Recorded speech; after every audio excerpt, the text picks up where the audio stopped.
Certas quantidades físicas possuem não apenas magnitude, mas também direção. Essas quantidades são representadas por vetores.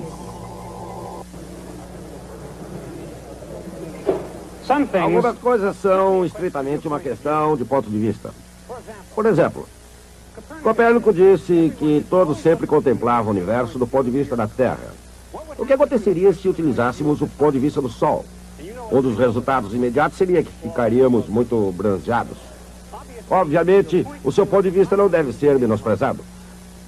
Uma vez escolhido um determinado ponto de vista, pode-se precisar de um meio de descrever exatamente onde se encontra alguma coisa e que direção ela está indo. Como fazer isso? Por exemplo, os jogadores de xadrez possuem uma maneira de dizer exatamente onde no tabuleiro está cada peça e de que maneira ela se move. Crianças brincando de batalha naval sabem como descrever onde está cada coisa. É claro que, assim como esses jogadores de xadrez e essas crianças, nós, cientistas, precisamos de ter algum meio de descrever exatamente onde alguma coisa se encontra. No norte do Oceano Pacífico, pode ocorrer uma batalha naval que provavelmente não ocorreria numa brincadeira infantil. Este é o centro da guarda costeira em Alameda, um ponto estratégico na Baía de São Francisco. Aqui, os métodos para se localizar ou lançar um navio a qualquer hora são rigorosamente profissionais. Em épocas tranquilas ou em momentos de crise no alto mar, a Guarda Costeira dos Estados Unidos exerce suas atividades com uma considerável variedade de meios e maneiras, cartas de navegação de alta precisão, uma profunda familiaridade com a baía e as águas circundantes, sistemas eletrônicos requintados, dispositivos de rastreamento muito eficazes e um pessoal de terra de nível excepcional. Esses são os recursos da Guarda Costeira dos Estados Unidos. E longe da vista, mas não da mente, junto com sua poderosa equação de talento, treinamento e tecnologia, existem as ferramentas da matemática vetorial. Uma entidade que possui tanto magnitude quanto direção é um vetor representado por uma seta. A direção da seta é a direção da entidade, enquanto que seu comprimento indica sua magnitude. Deslocamento, velocidade e aceleração são vetores. Os vetores são escritos em negrito.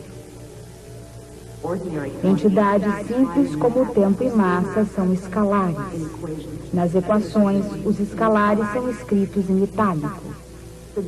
A magnitude de um vetor é também um escalar, a mesma letra, mas em itálico.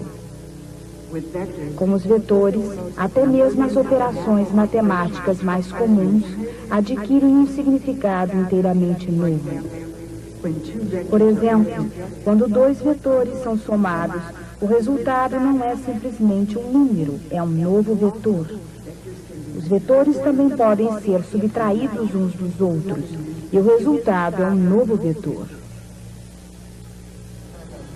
Naturalmente, quer utilizem ou não métodos científicos clássicos, os instrumentos da Guarda Costeira são moderníssimos e sempre alertas. Um oficial recebe um sinal de socorro. Ele está preparado para qualquer eventualidade que possa aparecer. No desempenho do dever, a Guarda Costeira salva toda e qualquer criatura no mar. A Guarda Costeira salva até mesmo aqueles que ficariam melhor em terra firme. Uma tripulação de marinheiros domingueiros no iate Irish Coffee. Parece que eles se desviaram do rumo para uma posição completamente desconhecida. Também totalmente desconhecida é a maneira pela qual o comandante e a tripulação arranjaram esse problema. De qualquer maneira, a Guarda Costeira utiliza seus próprios recursos.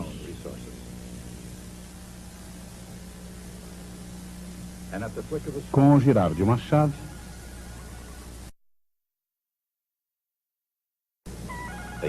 lá vão eles à ação.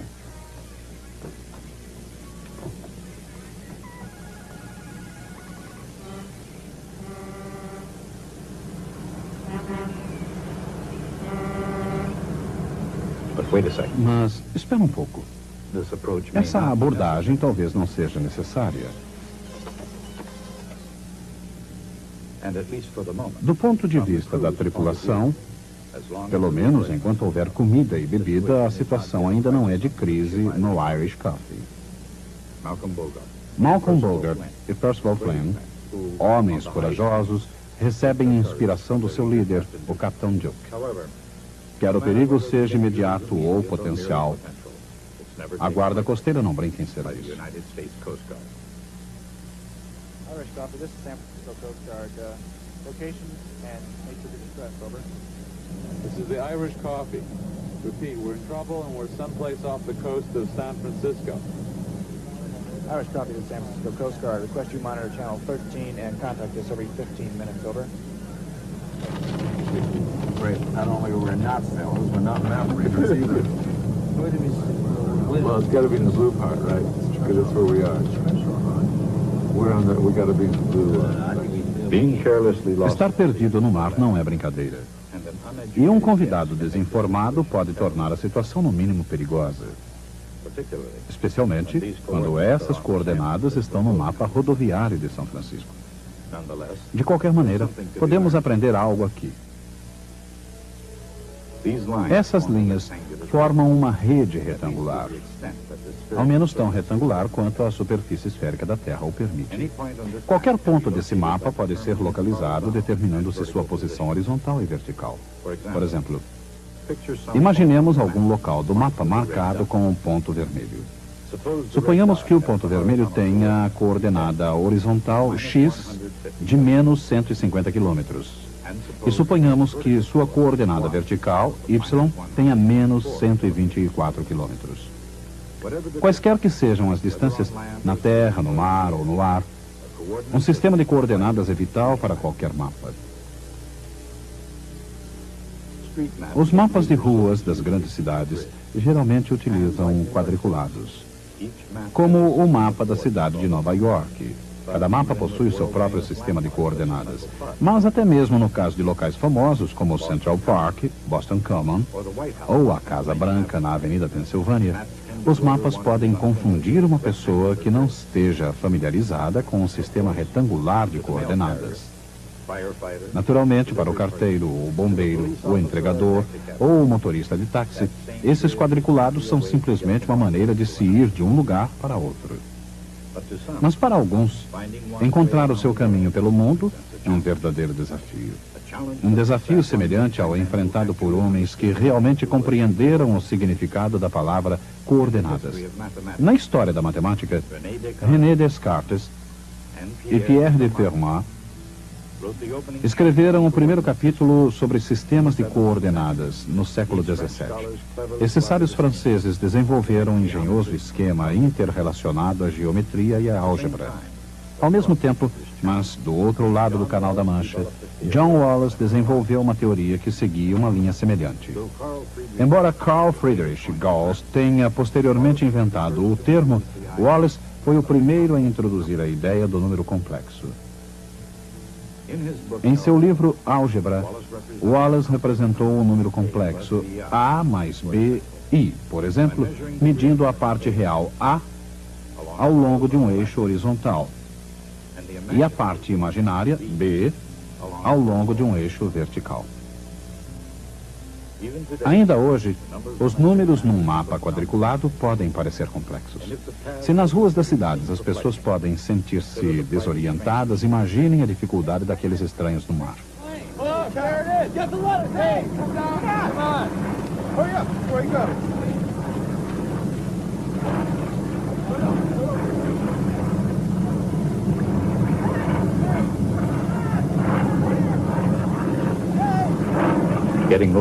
Perder-se sem um bom mapa é a parte mais fácil.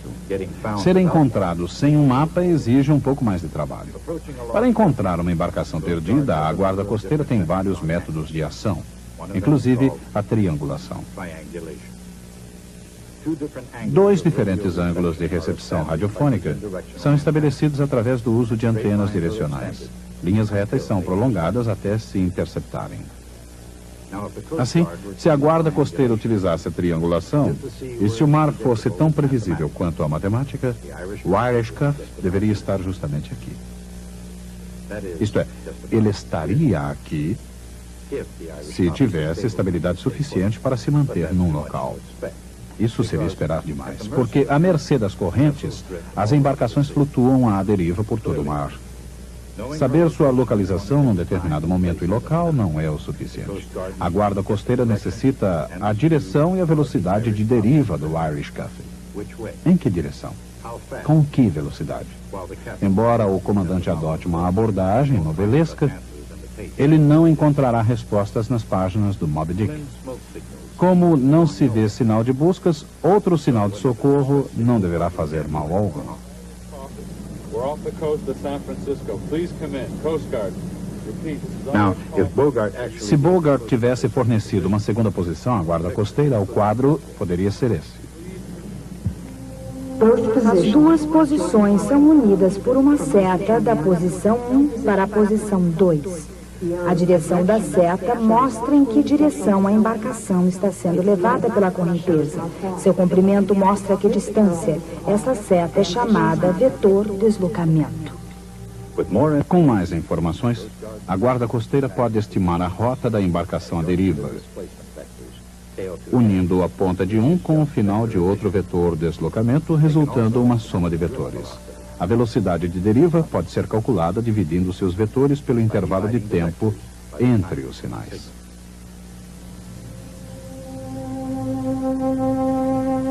Um vetor pode ser multiplicado por um escalar. Este novo vetor terá o mesmo sentido, caso o escalar seja positivo. Mas sua magnitude poderá ser diferente. Multiplicando-se um vetor por um escalar negativo, seu sentido é invertido. É claro que a moderna guarda costeira raramente calcula a rota de embarcações à deriva, calculando à mão os vetores deslocamento e velocidade. Contudo, quando se trata de compreender certos princípios de navegação e matemática, o valor do vetor não pode ser superestimado, assim como sua história não pode ser ignorada. A álgebra vetorial nasceu no século XIX, e seus criadores foram William Rowan Hamilton, um irlandês, e o alemão Hermann Grassmann. Na elaboração dessa matemática, Grassmann tentou desenvolver uma estrutura algébrica, na qual geometria com qualquer número de dimensões pudessem ser tratadas. Embora muitos na época considerassem o seu trabalho muito complicado, as sementes da matemática de Hermann Grassmann têm origem na Grécia Antiga. Além de tudo, a lei do paralelogramo, para a composição de forças considerada por Aristóteles no caso particular de um retângulo, é um exemplo da soma de vetores. E de uma forma ou outra utilizada com a maior cautela desde então. Isaac Newton julgou o paralelogramo de forças suficientemente importante para incluí-lo em sua magnífica obra Principia. Seriam necessários alguns séculos até William Hamilton perceber o âmbito e a versatilidade dos vetores. Numa tentativa de interpretar matematicamente a rotação no espaço, em termos físicos, Hamilton buscou um sistema análogo de números complexos tridimensionais.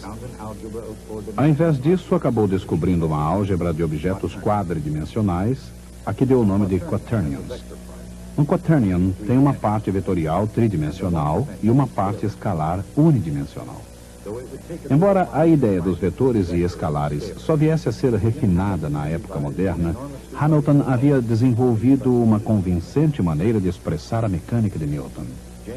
James Clerk Maxwell, um pioneiro da eletricidade e do magnetismo, percebeu o brilho teórico das ideias de Hamilton. Mas, mesmo assim, elas não tiveram aceitação geral. Para serem eficientes, conteúdo e forma precisam estar juntos. Embora a teoria de Hamilton fosse brilhante, sua forma era complicada demais para sobreviver. Mas, em sua essência, a teoria conseguiu sobreviver.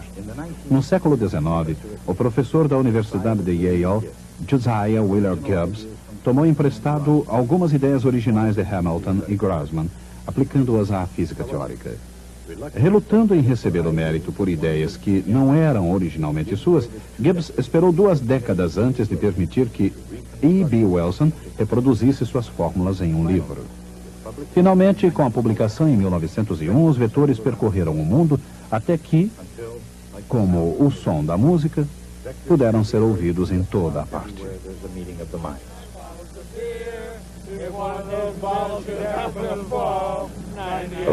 Naturalmente, a álgebra vetorial, como a notação musical, exige uma certa prática. Mesmo a bordo do Irish Coffee, um pouco de exercício não pode agravar muito a situação. De qualquer maneira, os vetores, ao contrário das letras de algumas canções, são muito versáteis. Um vetor pode ser multiplicado por outro vetor. O produto escalar de A e B é um escalar que mede a tendência dos 2 vetores de apontarem na mesma direção. A vezes B é igual ao comprimento de A vezes o comprimento de B, vezes o cosseno do ângulo entre eles. Quando A e B são perpendiculares entre si, seu produto escalar é 0.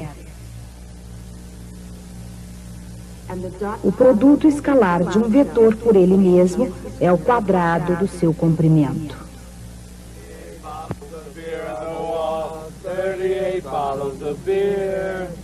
Moving right along.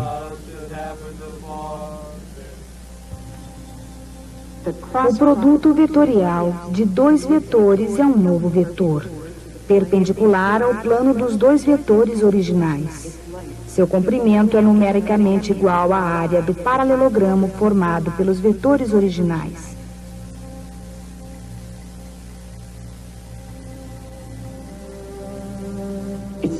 Sua direção é determinada pela regra da mão direita. O produto vetorial mede a tendência dos vetores de serem perpendiculares e constitui um dos meios mais eficazes de se escrever corpos em oscilação ou rotação.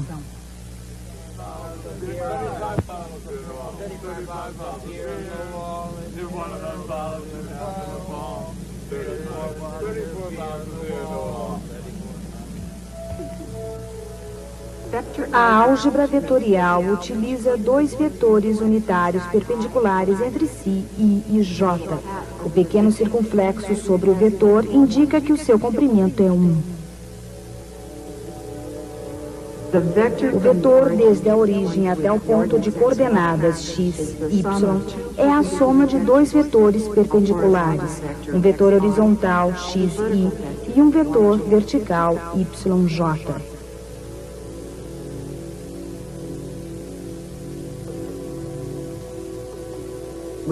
Com o auxílio de I e J, a soma e multiplicação de vetores podem ser realizadas através da álgebra comum.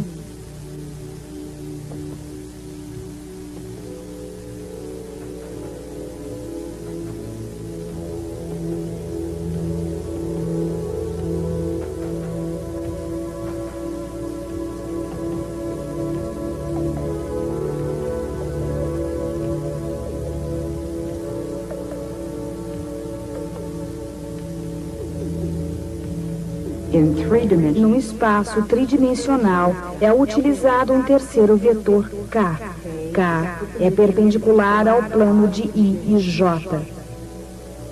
Um vetor tridimensional é escrito xi mais yj mais zk.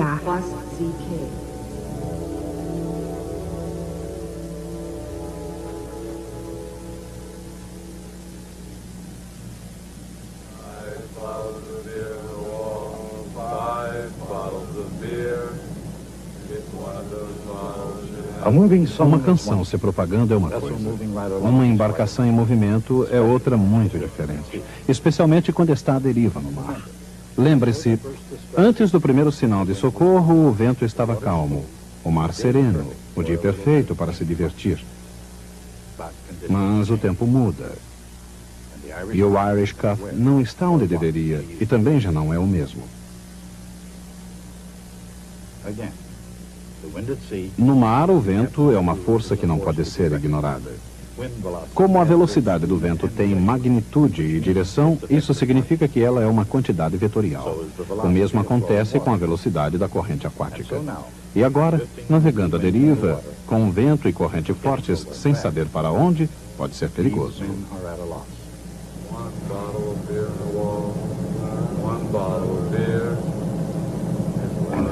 E finalmente, eles o percebem.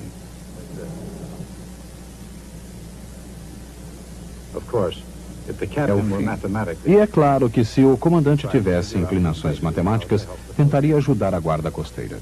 Ele determinaria a posição de sua embarcação, talvez 150 quilômetros a oeste e 124 quilômetros ao sul da base de Alameda, da guarda costeira. Calcularia a velocidade do vento, digamos 40 quilômetros horários soprando do sul. Determinaria que sua embarcação estava sendo impulsionada a uma velocidade média de 2 quilômetros por hora na direção norte. Mas como os homens puderam perceber, o capitão Duke poderia ser chamado de muitas coisas, mas não de matemático. Não o critiquemos, no entanto. No que se refere a vetores, a coordenadas, a qualquer coisa que possa ser usada no salvamento, ele simplesmente não sabe o que fazer. A menos que tenha uma imaginação muito criativa. O capitão Duke percebe que a guarda costeira dos Estados Unidos precisa do seu auxílio. Assim, com a sua ajuda, isso para não falar de coordenadas, velocidade do vento, provável direção de deriva e um helicóptero, as coisas podem realmente funcionar.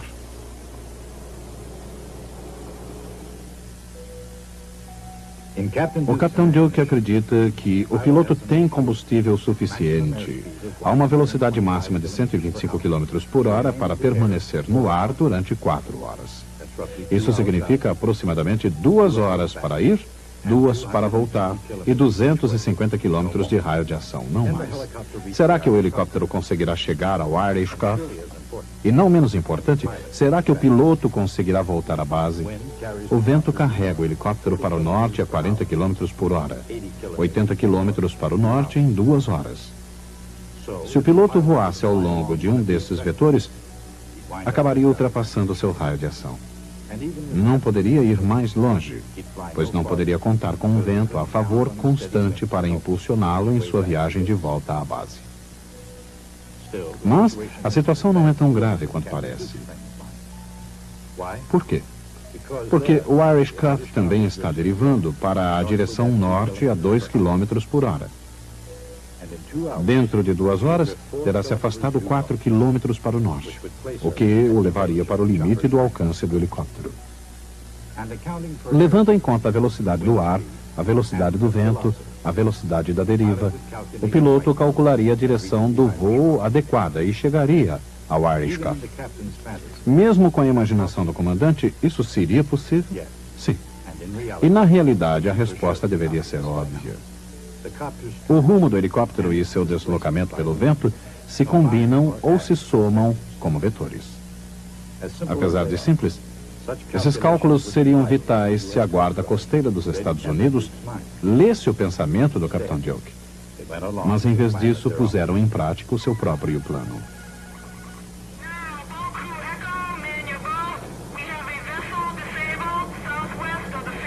O Irish Cuff está ao sul das Ilhas Farallon, próximo à Baía de São Francisco, a uma distância muito pequena.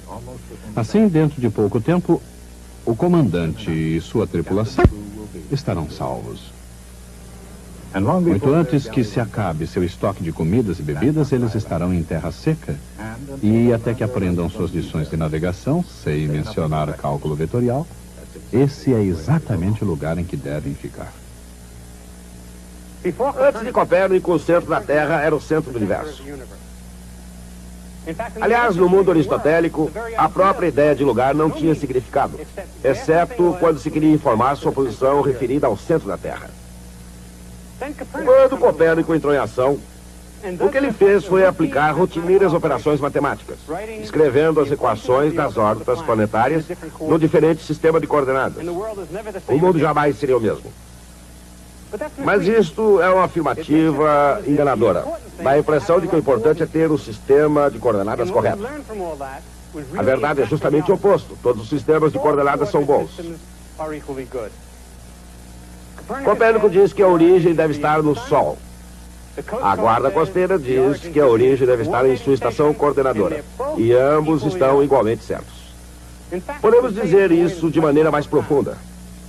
As leis da física são exatamente as mesmas em qualquer lugar. As leis de Newton funcionam tanto na nebulosa do Caranguejo quanto em Kansas City. E porque nós acreditamos nisso, precisamos de uma forma de expressar essas leis, que se aplicam da mesma forma em todos os sistemas de coordenadas. E essa maneira é através dos vetores. A ideia de um vetor é desconcertante, porque um vetor possui um tamanho e uma direção, mas não ocupa um lugar. Mas isso é exatamente o que precisamos para representar leis que são iguais em todos os lugares. Na próxima aula, analisaremos uma equação vetorial, que é o núcleo da compreensão do mundo. I'll see you then.